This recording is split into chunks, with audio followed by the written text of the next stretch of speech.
할렐루야. 오늘도 새벽 예배 오신 한 분 한 분 주님의 이름으로 환영합니다. 오늘 하나님이 우리에게 주시는 말씀은 시편 말씀인데요. 시편 127편 말씀입니다. 제가 가지고 있는 구약 성경 899페이지에 있습니다. 시편 127편 1절부터 5절까지의 말씀인데요. 5절 말씀이니까 우리 함께 합독하도록 하겠습니다. 여호와께서 집을 세우지 아니하시면 세우는 자의 수고가 헛되며 여호와께서 성을 지키지 아니하시면 파수꾼이 깨어 있음이 헛되도다. 너희가 일찍이 일어나고 늦게 누우며 수고의 떡을 먹음이 헛되도다. 그러므로 여호와께서 그의 사랑하는 자에게는 잠을 주시는도다. 보라, 자식들은 여호와의 기업이요 태의 열매는 그의 상급이로다. 젊은 자의 자식은 장사의 수중에 화살 같으니 이것이 그의 화살통에 가득한 자는 복되도다. 그들이 성문에서 그들의 원수와 담판할 때에 수치를 당하지 아니하리로다. 아멘. 오늘은 후회하는 삶이라는 제목으로 말씀을 함께 나눌까 합니다.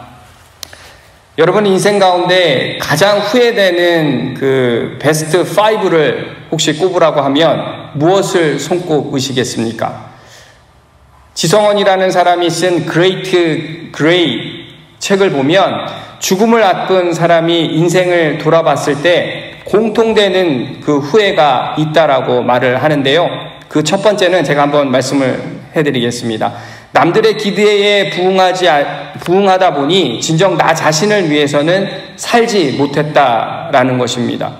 대부분의 사람들이 자신이 하고 싶은 일과 진짜 꿈이 무엇인지조차 깨닫지 못하고 살아왔다라고 말을 합니다. 그리고 두 번째는 후회하는 일에 너무 바빴다라는 것입니다. 많은 사람들이 못 바쳐 일했던 그 과거를 후회한다라고 말을 하는데요. 일에 너무 치이고 바빠서 자녀들이 커가는 것을 지켜볼 수가 없었고, 그리고 사랑하는 배우자와 충분한 시간을 보내지 못했던 것에 대해서 아쉬움이 있다라고 말을 합니다. 그리고 세 번째는 진심을 표현할 용기가 없었다, 용기를 내지 못했다라고 말을 하는데요. 많은 사람들이 원만한 사회생활을 위해 자신의 목소리는 내지 못했던 그 과거를 후회한다라고 말을 합니다. 자신의 감정을 숨긴 결과 생겨난 그 억울함 때문에 때로는 병을 키운 경험이 있다라고 말을 하고 있는데요. 그리고 네 번째를 보면 친구들과 연락하지 못했던 것이라고 말을 합니다. 바쁜 일상 속에서 열심히 살다 보니까 오랜 친구들과 꾸준히 연락을 유지하지 못했다라고 말을 하고 있습니다. 오래전부터 연락이 끊어진 친구들을 다시 찾는 것이 불가능해지면서 그 친구들이 얼마나 소중한 존재였는지 너무 늦게 깨달았다라고 후회한다라고 말을 하고 있습니다. 그리고 마지막 다섯 번째는 나 자신을 더 행복하게 만들지 못했다라는 것입니다. 많은 사람들이 죽을 때까지 행복이란 자기 자신을 만드는 것임을 깨닫지 못했다라면서 가장 후회한다라고 말을 합니다. 여러분들은 제가 말씀드린 이 다섯 가지 후회에 대해서 얼마나 동의가 되십니까? 아니면 여러분들은 여러분들의 그 인생 가운데에 가장 후회되는 것이 무엇이라고 생각이 되십니까? 고두현이라는 분이 쓴 그 시 읽는 CEO라는 그 책을 보면 이런 말이 적혀져 있는데요. 후회는 꼭 뒤늦게 찾아온다. 지나간 순간순간이 내 삶의 노다지였음을 한참 뒤에야 깨닫는다. 그때 더 열심히 파고들고 더 열심히 귀 기울이고 더 열심히 사랑할 걸. 뉘우쳐도 흘러간 시간은 다시 돌아오지 않는다. 그나마 늦게라도 깨달았으니 이 또한 얼마나 다행인가. 이처럼 후회는 시간이 지난 뒤에 깨닫게 되는 것인데요. 그나마 시간이 지나 깨닫게 되면 다행이라는 말에 참 동감이 됩니다. 그런데 여러분, 우리 크리스천들은 무엇을 후회할까요? 아니, 더 정확하게 제가 질문을 드리면 우리 크리스천들은 무엇을 후회해야 하고 또 무엇을 깨달아야 할까요? 앞서 말씀드린 후회 베스트 5가 우리 삶 가운데 당연히 나타나는 것은 맞습니다. 우리 삶 가운데도 그런 후회가 밀려올 것입니다. 그런데 우리 크리스천들에게 더 중요한 것은 우리가 미처 놓치고 있고 있는 그 후회가 무엇인지를 우리가 알아야 하고 깨달아야 된다는 것인데요.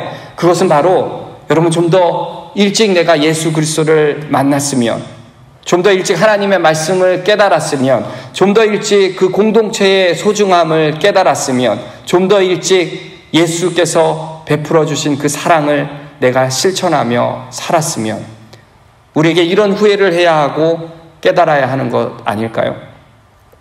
오늘 저희가 읽은 이 본문 시편 127편은 솔로몬 자신이 깨달았던 것을 시로 노래한 것입니다. 여러분도 너무도 잘 알고 계시겠지만 솔로몬은 세상의 온갖 그 부귀와 영화를 누렸던 사람이었습니다.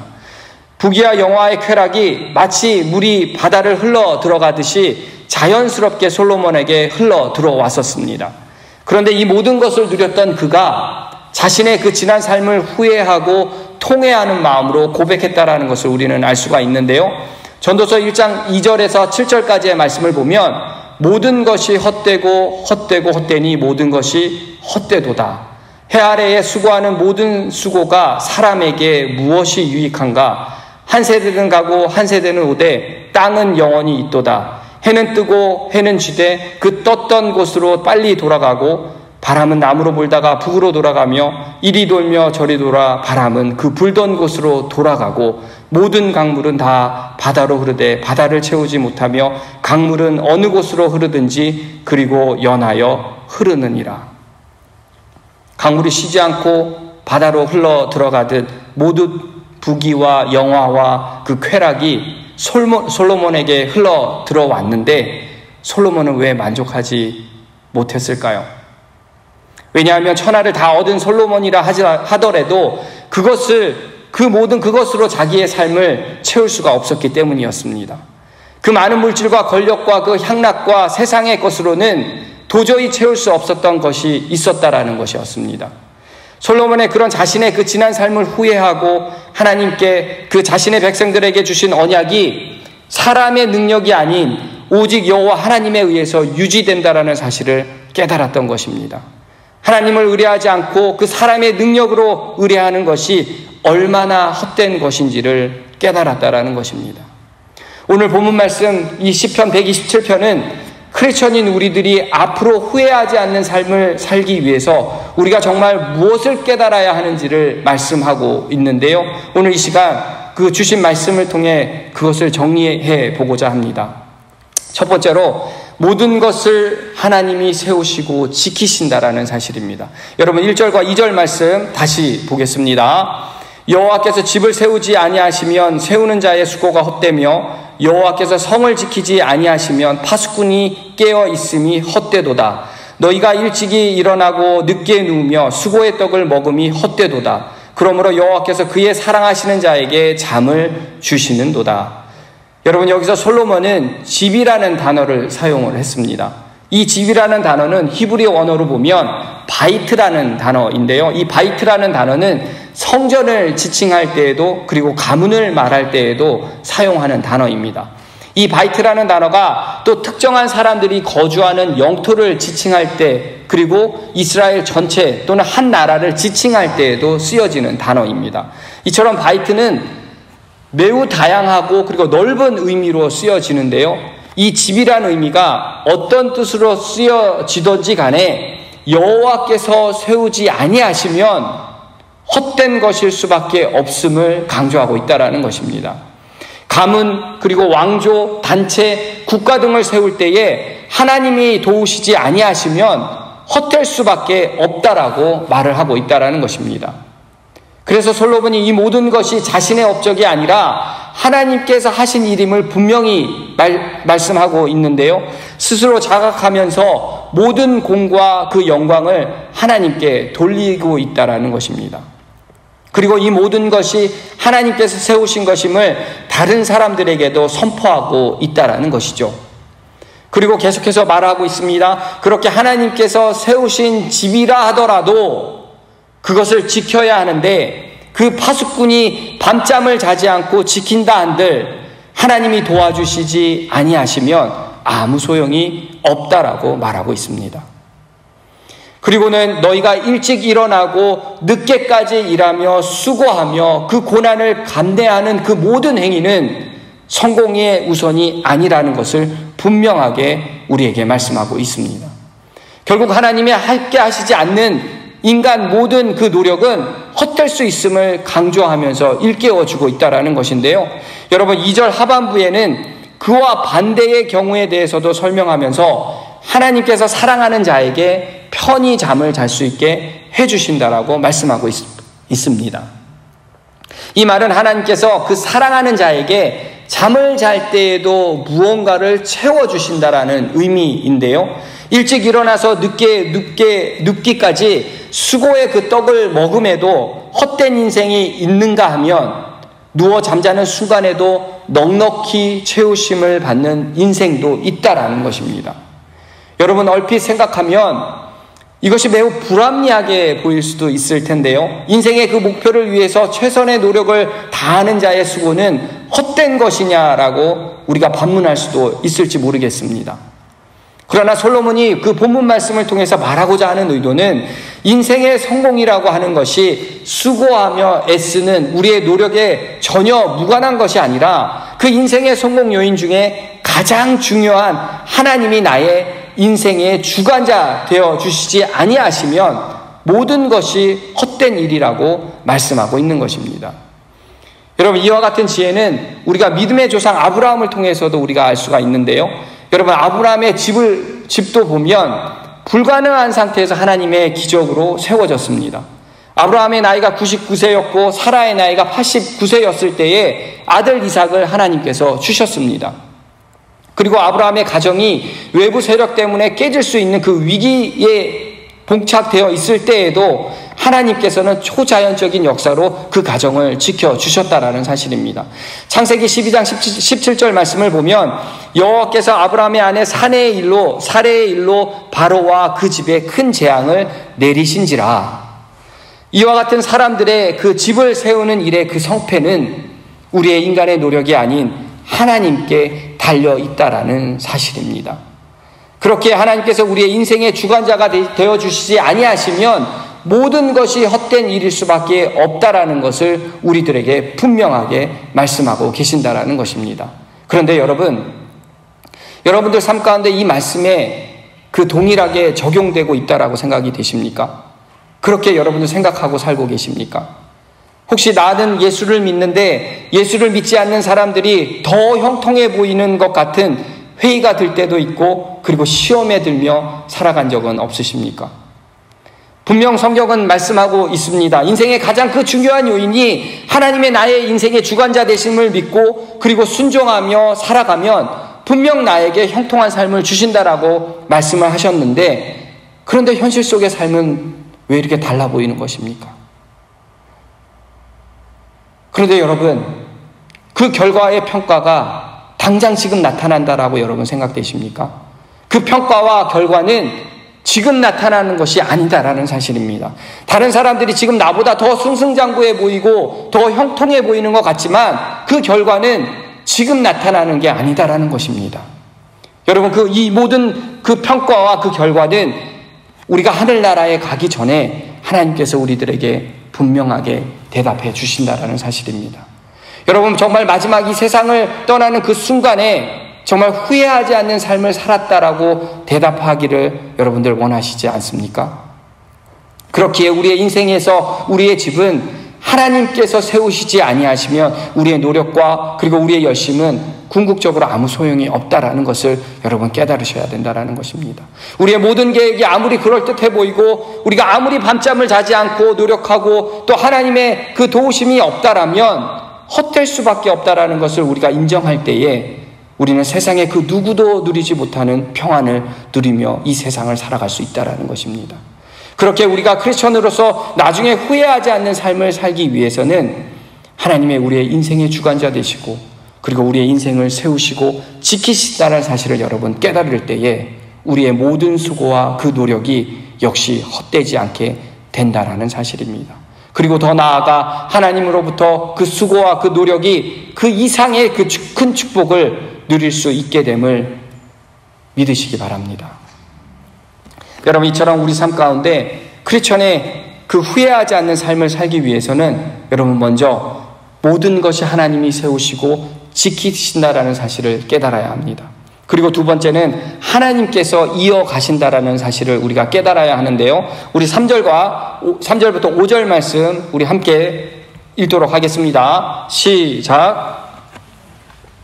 3절부터 5절까지의 말씀입니다.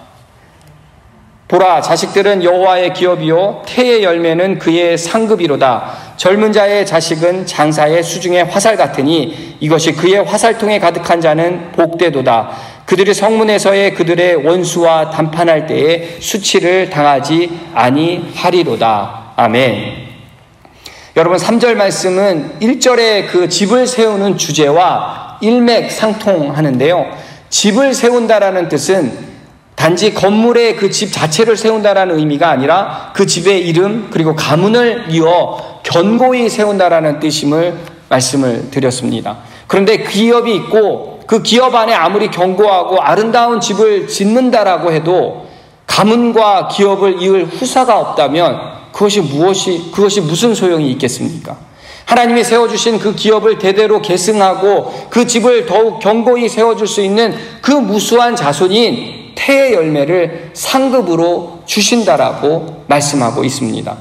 여러분, 이것은 바로 하나님의 주권적인 그 베푸시는 은혜를 말씀하고 있는 것인데요. 그 은혜의 결과를 말씀하고 있다라는 것입니다. 모든 근원의 그 축복은 철저히 하나님께로부터 나오는 것으로 조상의 기업을 이어갈 그 자손들 또한 하나님의 은혜로 주어지는 것임을 분명하게 말씀하고 계신다라는 겁니다. 계속해서 우리 4절 말씀을 보시면 자녀를 장사의 수중에 화살 같다라고 말을 하고 있는데요. 이 말은 자녀가 강하고 탕월한 그 권능을 지닌 자로 화살이 손에 쥐어져 있는 모습을 표현하고 있다라는 것입니다. 강한 늠름한 그 소유한 장수가 손에 가득 화살을 쥐고 상대를 맞서는 그런 늠름한 용사의 모습을 표현하고 있다라는 것입니다. 그리고 5절에 그의 화살통에 가득한 자라는 그 이 표현은 많은 자녀를 상징하는 것으로 자녀를 많이 가진 자의 복됨을 노래하고 있다라는 것입니다. 여러분, 솔로몬은 왕으로서 그리고 이스라엘이 더욱 부강해지기를 바랬고 그리고 백성이 번성해 인구가 늘어나기를 원했던 것이었습니다. 당시 그 왕조들의 그 시대를 보면 아들이 태어나느냐 아니냐는 굉장히 중요한 문제였기 때문에 솔로몬은 그 자녀를 수중의 화살로 비유하면서 화살이 화살통에 가득한 사람, 곧 많은 자녀가 있는 집안이나 나라는 복되다라고 그렇게 노래를 하고 있다라는 것이죠. 그리고 그 또한 하나님이 허락하신 기업이고 그리고 상급이라는 것을 고백하면서 이스라엘이 생육하고 번성하여 땅에 충만하다는 것은 분명하게 하나님의 은혜가 아니면 되지 않았다라는 사실을 다시 한번 정확하게 지적하고 말씀하고 있다라는 것입니다. 이처럼 하나님은 오늘날 우리들에게도 전통에 가득한 화살과 같은 자녀의 축복을 허락해 주셨다라는 사실입니다. 여러분, 이것을 믿으십니까? 아멘. 그렇다면 이것을 믿는 저와 여러분은 우리들의 자녀들에게 무엇을 가르치고 계십니까? 자녀가 공부를 잘하고 좋은 성적을 받아서 좋은 대학을 가고 좋은 직장을 잡아서 자녀가 성공하도록 그리고 자녀 교육을 위해서 아낌없이 지원하고 가르치고 계시고 있습니다. 여러분, 그렇지 않습니까? 그런데 2절 말씀을 보면 일찍 일어나고 늦게 자고 수고의 떡을 먹고 살고 있다라고 말을 하고 있는데요. 그 말씀이 바로 우리들의 모습 아닙니까? 우리들의 부모가 정말로 일찍 일어나고 늦게 자고 수고한 떡을 먹고 살고 있지는 않느냐라는 말입니다. 우리가 새벽에 일찍 일어나는 이유가 자녀들을 위해서 아침을 준비하고 그 도시락을 준비하기 위해서 일어나는 것이 아닙니까? 아니면 새벽 기도와 말씀을 묵상하기 위해서 하루를 시작하기 위해서 아침 일찍 일어나고 계시는 것은 아닙니까? 여러분, 어떤 것이 여러분 삶 가운데 더 많은 비중을 두고 살아가십니까? 3절 말씀을 보면 태의 열매는 그의 상급이라고 말씀을 하고 있습니다. 이 말은 상급을 받기 위해서는 반드시 우리가 읽었던 1절과 2절 말씀이 선행되어야 한다는 것입니다. 인생에서 가장 중요한 것이 하나님이 우리의 인생의 주관자 되심을 우리가 믿고 모든 것을 하나님께서 세우신다라는 것을 믿고 지키신다라는 것을 우리가 깨달을 때에 실천하며 살아가는 그 부모들에게 하나님께서 태의 열매인 상급을 주신다라고 말씀하고 계신 것입니다. 우리의 자녀가 정말 형통한 삶을 살기를 원한다면 먼저 우리의 삶이 변화되어야 된다라는 것을 하나님께서 말씀하고 계신 것입니다. 그리고 자녀들의 그 영적인 성장을 위해서 우리가 아낌없이 그들에게 투자해야 한다라고 말씀하고 계신 것입니다. 그것이 바로 우리의 자녀들이 형통하는 길임을 저는 믿습니다. 그렇게 될 때에 우리는 우리의 자녀를 잘 양육할 수 있고 그리고 아름다운 믿음과 그 신앙의 유산을 우리 자녀들에게 물려줄 수 있다는 것이죠. 사랑하는 성도 여러분, 오늘 말씀을 준비하면서 저 역시도 이 말씀에 자유롭지 못함을 솔직하게 고백을 합니다. 가정을 위해서 그리고 자녀를 위해서 정말 하나님의 말씀대로 가르치고 있는지 회개하게 되고 그리고 다시 한번 마음을 다짐하며 기도하게 되었습니다. 여러분, 우리 모두가 함께 기억해야 하는 것은 주님께서 세우지 아니하시면, 주님께서 지켜주지 아니하시면, 주님께서 이어주지 아니하시면 아무 소용이 없다라는 것입니다. 우리가 일을 열심히 한들 우리가 스스로 절대로 생명과 의를 만들어내지 못한다라는 존재라는 사실을 여러분 반드시 기억하십시오. 아무리 내가 일찍 일어나고 수고하고 누우며 떡을 먹는 자가 될지라도 그것은 아무것도 아니다라는 말입니다. 우리가 세상에서 어떤 일을 감당하든지 모든 것이 그 하나님의 주권에 달려 있음을 인정하는 그 믿음이 우리에게 필요하다라는 것입니다. 가정과 일터에서 그리고 학업과 사업에서 그리고 교회와 부흥을 위해 모든 활동에서 먼저 하나님께 기도하고 그리고 하나님과 그 친밀한 관계를 회복하고 그리고 하나님이 주인 되심을 다시 한번 인정하고 고백하는 모습이 바로 우리의 모습이 되어야 할 줄 믿습니다. 그럴 때 우리의 신앙의 유산이 바로 우리의 자녀들에게 흘러내려가 우리의 자녀들이 형통한 삶을 살게 된다라는 것을 분명하게 여러분 깨달으시기 바랍니다. 여러분, 정말 마지막 이 세상을 떠날 때에 정말 후회하지 않는 그 삶을 살았다고 대답하기를 원하십니까? 여러분, 그러시다면 우리는 우리가 감당해야 할 그 모든 것이 먼저 주님께 있다라는 사실을 인정하시고 그 주님께 물으시면서 우리의 삶 속에서 후회하지 않는 삶을, 그 여정을 밟아 나아가야 될 줄 믿습니다. 우리의 삶의 그 모든 것을 하나님께서 지키시고 세우시고 이어가신다는 사실을 깨닫는 그런 삶을 살아가는 저와 여러분 되시길 주님의 이름으로 축원드립니다. 아멘. 함께 기도하겠습니다. 사랑과 은혜가 충만하신 하나님, 오늘도 하나님의 귀한 말씀을 주시고 그 말씀을 깨닫게 하시니 감사와 찬송과 영광을 올려드립니다. 하나님, 잠시 왔다가 하나님께로 돌아가는 나그네 같은 인생, 정말 우리의 삶 속에서 후회하지 않는 삶의 여정이 되기를 소망합니다. 인생의 가장 중요한 그 하나님이 우리의 인생의 주관자 되심을 믿고 모든 것을 하나님이 세우시고 지키신다라는 것을 깨닫고 실천하며 살아가는 저희 모두가 되게 하여 주시옵소서. 하나님, 우리의 자녀들을 위해서 기도하기를 원합니다. 우리의 자녀들이 하나님의 성품을 닮고 바르게 커 나아가기를 소원합니다. 영적인 성숙함을 통해서 자라나기를 소원합니다.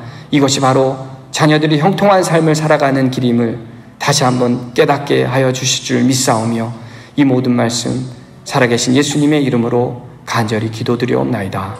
아멘.